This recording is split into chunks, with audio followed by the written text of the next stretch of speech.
జై శ్రీమన్నారాయణ. శ్రీమద్భగవద్గీత 18వ అధ్యాయము మోక్ష సన్యాసయోగము 45వ శ్లోకము. స్వే స్వే కర్మణి అభిరతః సంసిద్ధిం లభతే నరః స్వకర్మనిరతః సిద్ధిం యథా విందతి తచ్ఛృణు. ఓం. గీతాచార్యుడు శ్రీకృష్ణ పరమాత్మ అర్జునుడితో పాటు మనందరికీ మోక్ష సన్యాస యోగాన్ని ఉపదేశం చేస్తూ ఉన్నాడు. పరమాత్మ ఈ రకంగా అంటూ ఉన్నాడు, అర్జున, బ్రాహ్మణ, క్షత్రియ, వైశ్య, శూద్ర అనే 4 బాధ్యతలలో ఎవరెవరు ఏ ఏ బాధ్యతలకు చెందినవారో వారు తమ తమ విధులను విడిచిపెట్టకుండా సగౌరవంగా ఆదరముగా కనుక నిర్వర్తిస్తే వారు తప్పకుండా భగవత్ప్రాప్తిని పొందుతారు, పరమపద సిద్ధిని పొందుతారు. అయితే ఆ రకంగా స్వధర్మమునందు నిష్ఠ కలిగినటువంటి వారు ఎట్లా పరమపద సిద్ధిని పొందుతారో చెబుతూ ఉన్నాను, విను అంటూ శ్రీకృష్ణ భగవానుడు తమ తమ వర్ణధర్మములను విడిచిపెట్టకుండా ఆదరముగా ఆచరించే వారికి పరమపద ప్రాప్తి ఎట్లా సిద్ధిస్తుందో తెలియచేయడానికి సిద్ధపడుతూ ఉన్నాడు. ఆ పరమాత్మ ఉపదేశాన్ని మనసారా స్మరిస్తూ మనము ఏ బాధ్యతను నిర్వర్తించడానికి నిర్దేశింపబడి ఉన్నామో ఆ బాధ్యతను చక్కగా నిర్వర్తిస్తూ ప్రతి పనిని శ్రీమన్నారాయణుడి సేవగా చేస్తూ శ్రీమన్నారాయణుడిని పొందటమే జీవిత లక్ష్యముగా పెట్టుకొని శ్రీమన్నారాయణుడిని మాత్రమే శరణు వేడుకుంటూ పరమాత్మ పలికిన పలుకులను అదేవిధంగా పలికే ప్రయత్నం చేద్దాం. స్వే స్వే కర్మణి అభిరతః సంసిద్ధిం లభతే నరః స్వకర్మనిరతః సిద్ధిం యథా విందతి తచ్ఛృణు. అంతేకాకుండా మనం ప్రతిరోజు శ్రీమన్నారాయణుడికి ఒక 8 పనులు చేస్తాం అని మాట ఇద్దాం. ఎందుకంటే శ్రీకృష్ణ భగవానుడు 18వ అధ్యాయములో 65 నుండి 70వ శ్లోకాల ద్వారా శ్రీమద్భగవద్గీత అంతటికీ సారభూతముగా మనకు 8 పనులు చేయమని చెప్పాడు. అలా చేస్తే చాలు, నేను మిమ్మల్ని అన్ని విధాలుగా రక్షిస్తా అని ప్రమాణపూర్వకముగా ప్రతిజ్ఞ కూడా చేశాడు. అందుకని శ్రీమద్భగవద్గీతను అంతటినీ విన్న తర్వాత అర్జునుడు కూడా చివరకు కరిష్యే వచనం తవ, కృష్ణ నువ్వు చెప్పినట్టే చేస్తా అని అన్నాడు. కనుకనే భగవానుడు అర్జునుడికి అన్ని విధాల విజయాన్ని అందించాడు.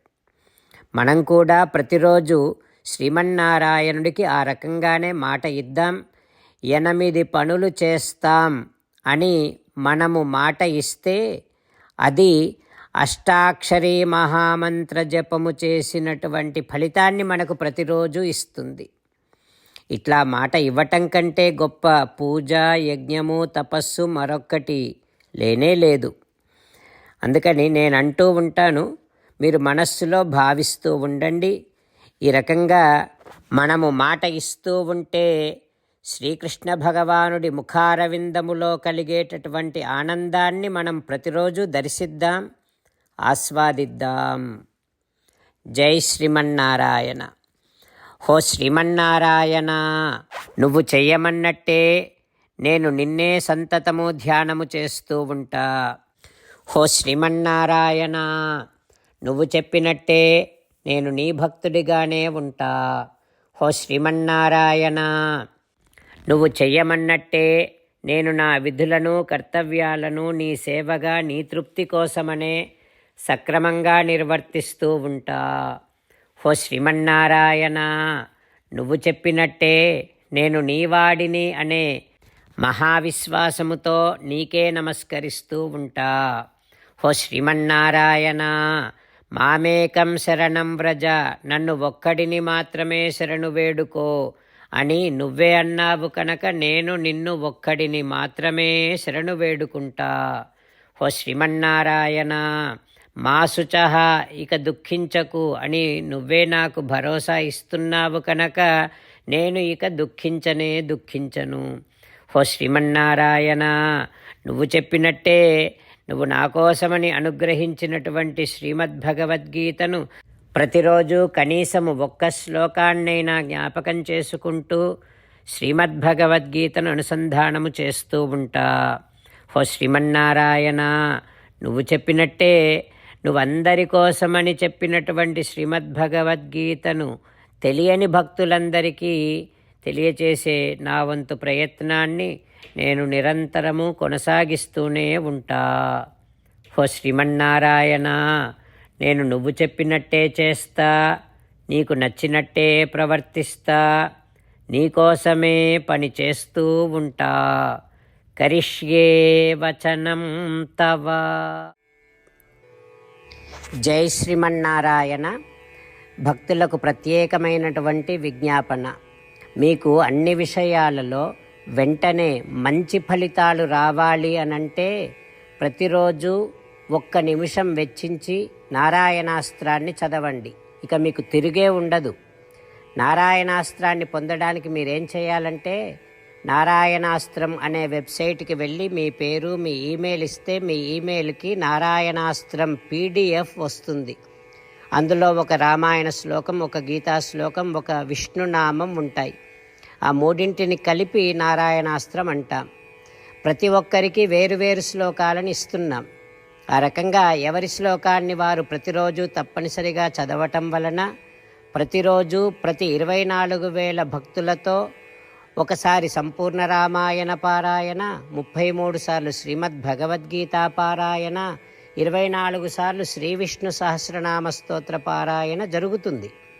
ప్రతి ఒక్కరికి అంతటి విశేష ఫలితము ప్రతిరోజు లభిస్తుంది. అందుకని మీరు మీ కుటుంబ సభ్యులు అందరూ ఒక్కొక్కరు ఒక్కొక్క నారాయణాస్త్రాన్ని వెంటనే పొందండి. జై శ్రీమన్నారాయణ.